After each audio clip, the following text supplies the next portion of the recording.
لو أنزلنا هذا القرآن على جبل لرأيته خاشعا متصدعا من خشية الله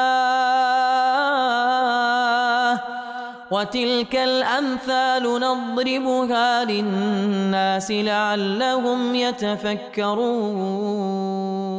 الحمد لله والصلاة والسلام على رسول الله وعلى آله وصحبه ومن والاه. السلام عليكم ورحمة الله. برزان خوش حام لواني 278 لواني كاين تفسير القرآن بيروز بهم وخزمتان بس رزامندي خواهي قولوا وهوادار مئوي عزيز سودي لور بقرن. أعوذ بالله من الشيطان الرجيم. بسم الله الرحمن الرحيم. وما كان لنفس أن تموت إلا بإذن الله كتابا مؤجلا ومن يرد ثواب الدنيا نؤته منها ومن يرد ثواب الآخرة نؤته منها وسنجزي الشاكرين. خوشویستان هلا سیاق آیاتەکان کەوا باز لە غەزوەی ئوحود دەکا لەپێش ئەوە خوای گەورە سوبحانە وتعالە باسی لە وەفاتی پێغەمبەر کرد صلی الله عليه وسلم کەوا پێغەمبەری صلی الله عليه وسلم بە شەرێکە خوای گەورە سوبحانە وتعالە شەڕەفی پێغەمبەراتی پێبەخشیە لە پێشەویش چەندین پێغەمبەر هاتینە عليهم الصلاة والسلام ئیتر ئایا کە ئەو لە دوای ئەوان هاتیەوە تەبان ئەوان وەفاتیان کردی ئەویش هەر وەفات دەکا دەی باشە ئەگەر ئەو مرد بە مردنی خۆی وەفاتی کردیان کوژرا و شەهید بوو ئایا ئەنگۆ هەڵدەگەڕێنەوە لە دوای ئەو دیارە قەزیەکە دینی خوا سبحانه وتعالى و پێغەمبەر صلی الله علیه وسلم وەزیفەیەکی دیاریکراوی هەیە کە کواتایی پێدێ خوای گەورە لۆلای خۆی دەیباتەوە سبحانه وتعالى. ئیتر لە دوای ئەوە خوای گەورە ئەوجا بەگشتی باس لە مردن دەکاتن. وما كان لنفس أن تموت إلا بإذن الله. وەکو باسمان کرد کە لە کتوبەکانی سیرە بازەکە لە ئوحود دەنگۆی ئەوە بڵاوبووە کە گوایە پێغەمبەر صلی الله عليه وسلم شەهید کرا واژ نەبوو طبعا بەس بریندار کرا بوو پێغەمبەر صلی الله عليه وسلم. بەڵام لە دوای ئەوەش ئەوجا باس لە مردن دەکا بەگشتی یەک لە ئەسبابەکان کەوا ئینسان لە حاڵەتی ڕوبەڕووبوونەوە هەڵدێ ئەوەیە کەوا لە ترسی مردنە. بەڵام ئایا هەڵاتن لە ڕوبەڕووبوونەوە معنای ئەوەیە کەوا تەمەنی ئینسان درێژ بکە دیارە نەخێر. لۆ دەفەرمی وما كان لنفس أن تموت إلا بإذن الله. لەبۆ هیچ نەفسێک نییە کە بمری إلا بإذن الله إلا بإذن الله نبي سبحانه وتعالى كتابا مؤجلا وتنووسرایتەوە بە ئەجەلێکی دیاریکراو بە سنوورێکی دیاریکراو. ومن يرد ثواب الدنيا نؤته منها. هەر کەسێک پاداشتی دنیای بوێ خوای گەورە دەفەرمێ دەیدەینێ لە دنیا. ومن يرد ثواب الآخرة نؤته منها. هەر کەسێکیش پاداشتی ئاخرەتی بوێ لەویش دەیدەینێ. وسنجزي الشاكرين. بەڵام لە داهاتووشدا پاداشتی کەسانێکی شاکر دەدەینەوە ئەوانەی کەوا سوپاسگوزارن. ئەوجا لە سەرتایەت کە دەفەرمێ وما كان لنفس أن تموت وما كان لنفس ئەوجا هەر نەفسێک بی ئینسان بی جین بی حیوان بی هەر ئینسێک بی هەر ئینسێک بی یعنی هەر نەفسێک بی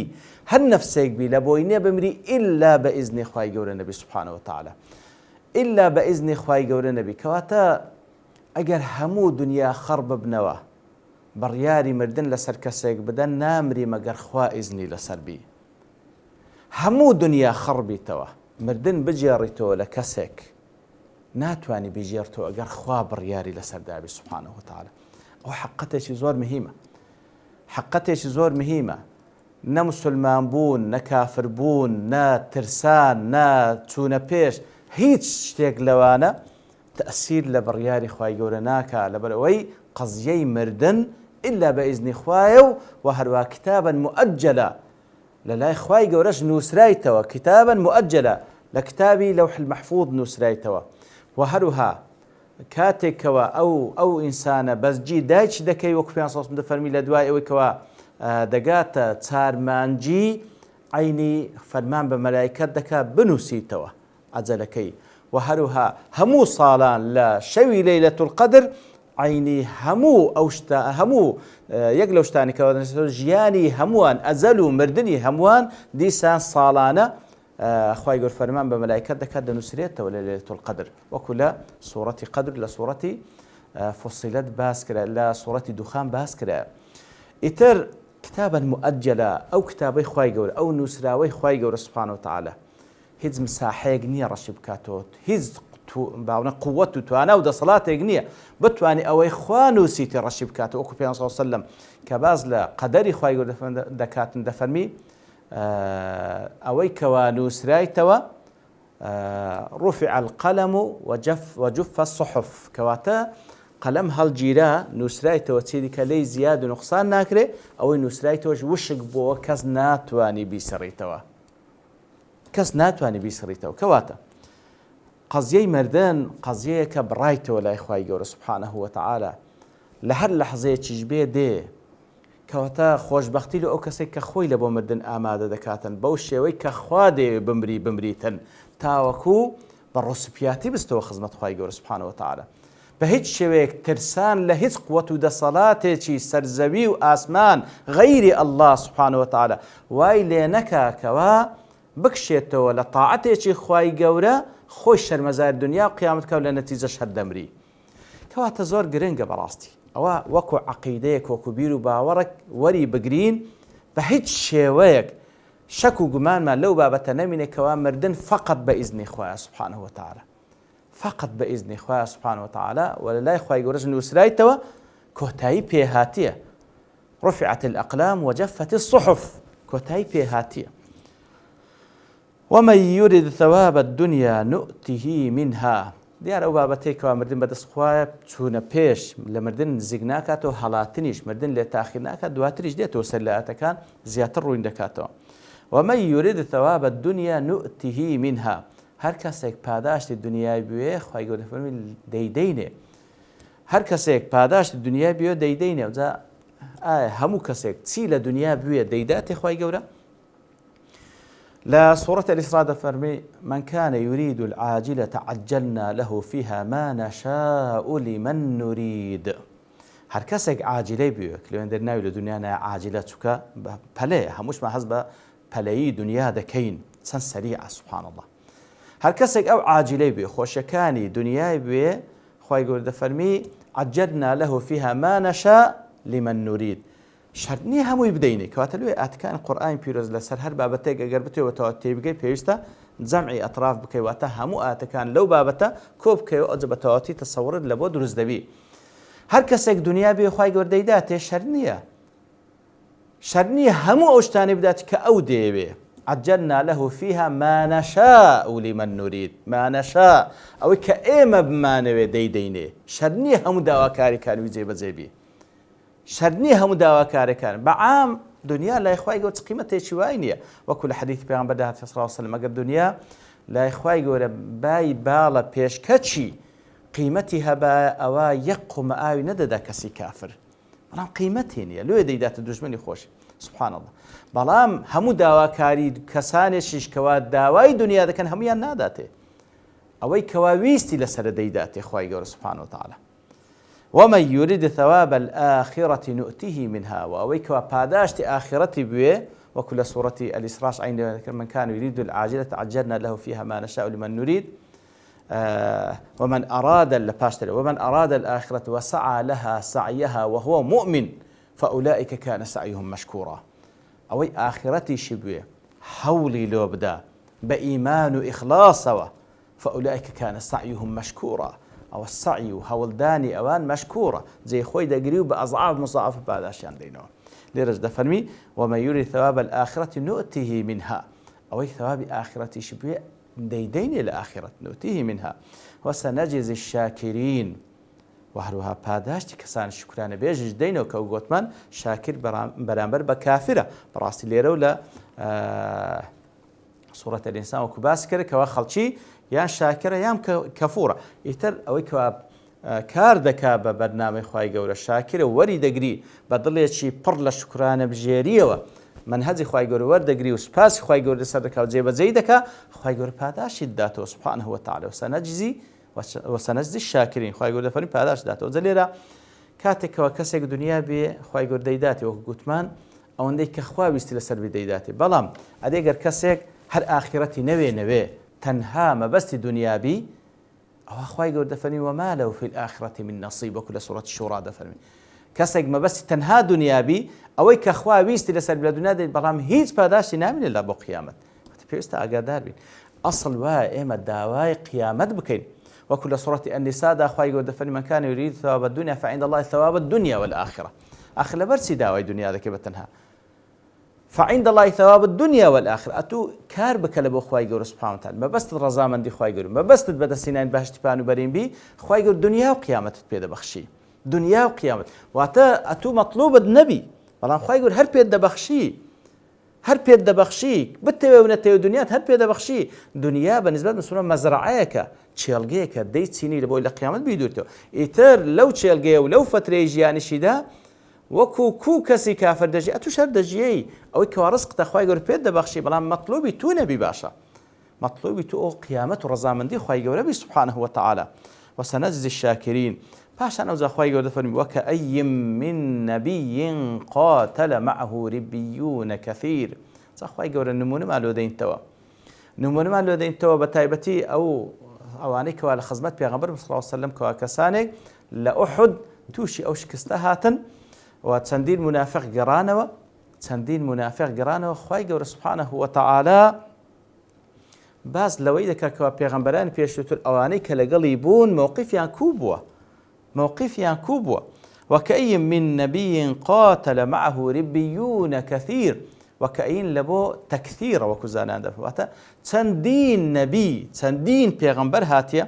قاتل معه ربيون كثير چەندین هاوڵ لەگەڵی بووینە کە خوای گەورە وەسفیان دەکە بە ربيون واتە وەکو زانان دەفن واتە کەسانێک کەوا لە بۆ خوا سولحا بوون لە خزمەت پێغەمبەرەکان بوون عليهم الصلاة والسلام. ئەو کەسانێک کەوا ربی بوون هەندێک دێن ربی بابن جەمعی ربیون مفرەدەکەی ربیە کەواتە ئەو کەسەی کەوا ملکەسە متبعە لە بۆ شەریعەتی خوا سوبحانه وتعالى ئەو کەسەی لە بۆ خوا سولحە ئەو کەسەی کەوا ئیخلاسی لە بۆ خوا هەیە. ربیون وەکو هەندێک دەزانان دەفەرمون تەمەن لە تەربیەتەوە هاتی واتە ئەوانەی کەوا پێغەمبەران تەربیەتیان کردن بە شەریعەتی خوای گەورە و ئەوانیش لە بۆ خوا سولحا بوون کەسانێکی ڕەبانی و صالح بوون. چەندین پێغەمبەر هاتن چەندین پیاوی وان لەگەڵدا بوون. فما وهنوا لما أصابهم في سبيل الله وما ضعفوا وما استكانوا. ئیتر ئەوانە ئەوەی کەوا بەسەریان هەر لە پێناوی خوای گەورە سوبحانه وتعالى فما وهنوا ڕاستی فما جەبونوا واتە ترس نانیگر لە ڕوبەڕووبوونەوەی دوژمنەکانیان نەترسان لە پێناوی خوا لە ڕێگای خوا کە ڕوبەڕووی کەسانش کافر منەوە نەترسان لە دوژمنەکانیان وما ضعفوا عەزیمەتیشیان نەڕووخا وما استەکانوا و هەروها زەلیلیش نەبوون لە بۆ دوژمنەکانیان والله يحب الصابرين. خوای گەورەش کەسانێکی خۆش دەوێت کە ئەسابر و ئارامگرن. چەند لێرەدا لە قراءەی دیکە هاتەوە کەئین من نەبین لێرەدا قاتل معه ربيون كثير قاتل دیارە صیغەی مفاعلەیە واتە لەگەڵ دوژمنەکانیان کەوتنە قیتال بەڵام لە هەندێک قراءە هاتیەوە کەئین من نەبین قوتل معه ربيون كثير واتە چەندین پێغەمبەر هاتن چەندین ڕبی چەندین هاوڵ لەگەڵی کوژران لە پێناوی خوای گەورە. لە هەندێک قراءە دیکە هاتێ لە قراءەت کە هاتێ قوتل بە صیغەی تەجدید واتە زۆریان کوژران. ئەوجا لە